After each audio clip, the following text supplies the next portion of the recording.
This are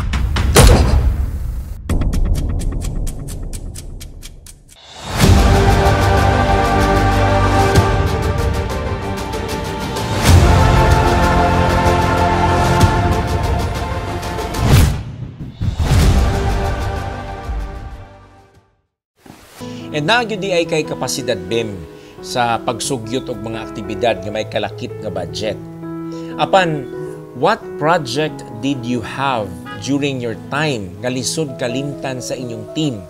Ingon man sa mga taong nakabenepisyo sa inyong proyekto. During that time, nami adapt a scholar o adapt a community. That was the first time na nagkaingana o project ang SSG.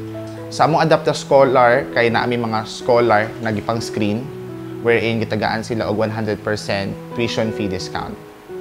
And sa adapt a community, as far as I can remember, we went to Inawayan National High School. We donated books, sa patubong gipang donated to sleepers, school supplies during that year. And actually nasundan pa jud siya for the next year. This are